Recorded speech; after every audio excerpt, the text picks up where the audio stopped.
नमस्कार, आपण पाहत आहात आलमगीर न्यूज लाईव्ह 24। सत्य, निर्भीड आणि वेगवान बातम्यांचा आवाज। सबस्क्राइब करायला विसरू नका।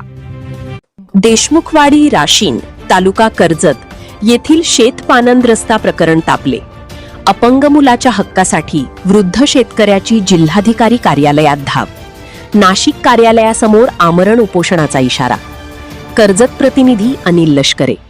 आज दिनांक 20 मे 2026 रोजी जिल्हाधिकारी कार्यालय अहिल्यानगर येथे देशमुखवाडी राशीन तालुका कर्जत येथील विमल भीमराव पोटरे वय 65 व त्यांचे 80% अपंग पुत्र नितीन भीमराव पोटरे यांनी शेतपानंद रस्ता अतिक्रमणमुक्त करून वापरासाठी खुला करण्याची मागणी करत निवेदन सादर केले। राज्यमार्ग क्रमांक 54 पासून गट क्रमांक 698 पर्यंत असलेल्या शेतपानंद रस्त्याबाबत न्याय न मिळाल्यास नाशिक येथील विभागीय कार्यालयासमोर आमरण उपोषण करण्याचा इशाराही त्यांनी दिला आहे। निवेदनात म्हटले आहे की सदर पानंद रस्त्याला ग्राममार्ग क्रमांक 253 देण्यात आलेला असून शासकीय नकाशातही रस्त्याची नोंद आहे। तसेच ग्रामपंचायत देशमुखवाडीने रस्त्यासंदर्भात ठराव मंजूर केला असून शासनाकडून तब्बल 1,25,000 रुपयांचा निधीही मंजूर करण्यात आलेला आहे। याशिवाय परिसरातील शेतकऱ्यांनी 17 ऑक्टोबर 2025 रोजी तहसीलदार कार्यालयात सामूहिक अर्ज सादर केला होता। या प्रकरणी उपविभागीय अधिकारी, प्रांत अधिकारी कर्जत यांनी 4 जून 2025 रोजी पानंद रस्ता खुला करण्याच्या बाजूने आदेश दिले होते। मात्र रस्त्याला विरोध करणाऱ्या व्यक्तीने त्या निर्णयाविरोधात अपील दाखल केल्यानंतर अप्पर जिल्हाधिकारी शैलेश हिंगे यांनी सदर आदेश रद्द करून अपील मंजूर केल्याचा आरोप पोटरे कुटुंबियांनी केला आहे। विमल पोटरे यांनी निवेदनात नमूद केले की माझे वय 65 वर्षे असून माझा मुलगा 80% अपंग आहे। रस्ता बंद झाल्यामुळे आमच्या 1 एकर जमिनीवर अतिक्रमण करण्यात आले आहे। अपंग मुलाला दवाखान्यात ने-आण करण्यासाठीही मार्ग उपलब्ध नाही। शासकीय मोजणीचे पुरावे, ग्राममार्ग क्रमांक, ग्रामपंचायतीचा ठराव आणि शासनाचा निधी मंजूर असतानाही आमच्या विरोधात निर्णय देण्यात आला। पुढे त्यांनी म्हटले की शासन पाणंद रस्त्यांना क्रमांक देण्याची घोषणा करत असताना आधीपासून अधिकृत ग्राममार्ग क्रमांक 253 असलेला रस्ता मान्य केला जात नसल्याने प्रशासनाच्या भूमिकेबाबत प्रश्नचिन्ह निर्माण झाले आहे। संबंधित शेत पाणंद रस्ता तात्काळ अतिक्रमण मुक्त करून गट क्रमांक 698 पर्यंत खुला करण्यात यावा व न्याय द्यावा अशी मागणी त्यांनी केली आहे। या प्रकरणी लवकरात लवकर न्याय न मिळाल्यास नाशिक विभागीय कार्यालयासमोर आमरण उपोषण करण्यात येईल असा इशाराही निवेदनाद्वारे देण्यात आला आहे।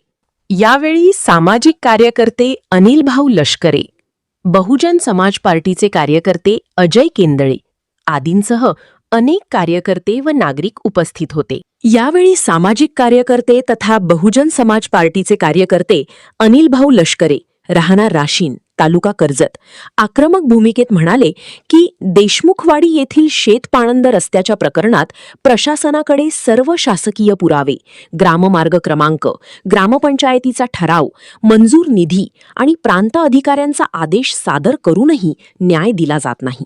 ही अत्यंत गंभीर बाब आहे। एका 80% अपंग युवकाच्या हक्काचा रस्ता बंद करून त्याच्या कुटुंबावर अन्याय केला जात आहे। शासनाने तात्काळ हस्तक्षेप करून संबंधित पाणंद रस्ता अतिक्रमण मुक्त करावा, अन्यथा जनआंदोलन उभारून तीव्र लढा उभारला जाईल। नितीन भीमराव पोटरे, दिव्यांग म्हणाले की मी 80% दिव्यांग असून आमच्या शेताकडे जाणारा शासकीय पाणंद रस्ता बंद करण्यात आल्यामुळे आम्हाला मोठ्या अडचणींचा सामना करावा लागत आहे।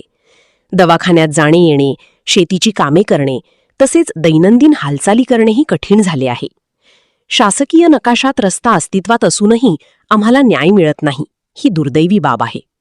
प्रशासनाने मानवी दृष्टिकोनातून विचार करून ग्राममार्ग क्रमांक 253 असलेला पाणंद रस्ता तात्काळ खुला करून आम्हाला न्याय द्यावा। नमस्कार सर्व शेतकरी वर्गाने, मी नितीन भीमराव पोटरे, देशमुखवाडी तालुका कर्जत जिल्हा अहिल्यानगर। मळे रस्त्यासाठी कलेक्टर साहेब शैलेश हिंगे साहेब यांच्याकडे मी अर्ज केला होता आणि अर्ज केल्यानंतर आमच्याकडे जेवढे लिगली कागद त्या रस्त्याला 253 नंबर गट काढलेला आहे, रस्ता नंबर काढलेला आहे। परत त्याला शासनाचे 1,25,000 रुपये मंजूर झाले आणि डीएमसीने त्याला परवानगी दिली, सगळ्यांनी त्याला परवानगी दिली।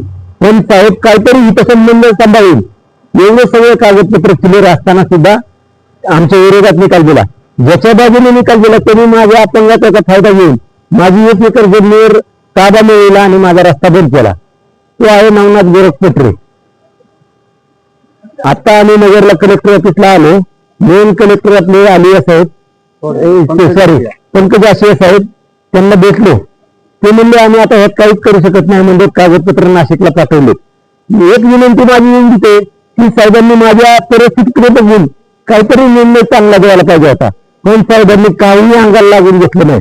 त्यांनी म्हणले तुम्हाला नाशिकला अपील करावं लागेल आणि तिथं तुम्हाला काय असेल ते न्याय मिळेल. साहेब आता मी नाशिकला ह्या परिस्थितीत कसा जाऊ? नाशिक जवळजवळ 250 किलोमीटर आहे, रस्ता खराब आहे. एका दिवसात जायचं यायचं. गेल्यानंतर माझी पाठ अशी भरून येते. मी 3 दिवस ऍडमिट असतो. त्याच्यानंतर असं प्रवास झाला. आता सुद्धा मी दवाखान्यात जाऊन आलेलो. तिथं सकाळी मला बसायचं होतं म्हणून आनंद आरोग्य सदनला माझी फाईल आहे तिथं. तर त्या फाईलला आम्ही दवाखान्यात चेक करून आलो. 1-2 पेन किलर घेतल्या. ते म्हणलं ठीक आहे जावा. पण आता अशी परिस्थिती माझी, मला काहीच सुद्धा नाही. कलेक्टर साहेबांनी त्या विरोधात निकाल दिला. डेप्युटी कलेक्टरने हातमिळवणी करून आमच्या विरोधात निकाल दिला. प्राण साहेबांनी मात्र आमच्या बाजूचा निकाल दिला होता सगळे कागदपत्र बघून. तर त्यांनी त्यांच्या विरोधाला निकालाला स्टे दिला मुंडे साहेबांनी. आणि कलेक्टरने काय केलं, नायब तहसीलदार आले आमच्या इथं.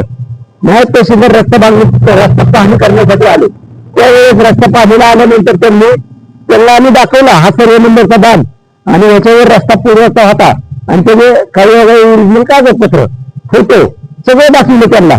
ते म्हणलं ठीक आहे चालेल. आणि त्यांनी समोरच्या माणसाची हातमिळवणी करून त्या विषयाचा असा नका निर्णय दिला की त्यांनी दुसऱ्याच्या शेतातून बांध आणि जाळे करावी. आता ते शेतकरी तर आम्हाला जाऊन येऊन देत नाहीत. ते म्हणतात आमचा तुमचा संबंध काय? तुम्हाला जायला आम्ही ठीक आहे जाऊन देऊ, पण आमची जमीन आम्ही का पडीत काढू? पण आम्ही शासनाचा गव्हर्नमेंटचा रस्ता मागतो. पण ते गव्हर्नमेंटचा रस्ता सुद्धा कलेक्टर साहेब देत नाहीत. महसूल मंत्री म्हणतात नंबर टाकायचे रस्त्याला, हे करायचं ते करायचं.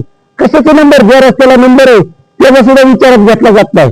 आणि तिथं सरळ दिसतंय उभा राहिल्यानंतर कर्जत राशीन हायवेच्या तिथे उभा राहिल्यानंतर सरळ दिसतं तिथं रस्त्याच्या पूर्वीच्या खुणा आहे. पण तरीही तहसीलदार साहेबांनी ते मान्य केलं नाही. काही हातमिळवणी करून विरोधात निकाल दिला. आता त्याला निकालाला सगळ्यांनी आम्ही आमच्या भावकीतली माणसं जवळजवळ 100 जणांनी आम्ही परत 10व्या महिन्यामध्ये तहसीलदारकडे अर्ज केला की बाबा द्या आम्हाला तो रस्ता. तर ते आता कारण काय सांगतात की तुमची नाशिकला केस चालू त्यामुळे आम्हाला बोलता येणार नाही. अहो त्याचा नंबर वेगळा, ह्या केसचा नंबर वेगळा, त्याचा मागणी करणारे वेगळे, ह्या रस्त्याची मागणी करणारे वेगळे. तुम्ही का असं अडून धरता? हे फक्त आंदोलन कुत्रपीठ खात आहे. महसूल मंत्री चांगले निर्णय घेतात पण महसूल शाखेतला एकही कर्मचारी व्यवस्थित वागत नाही. हे स्पष्ट माझा सगळ्या कर्मचाऱ्यांवर आरोप आहे.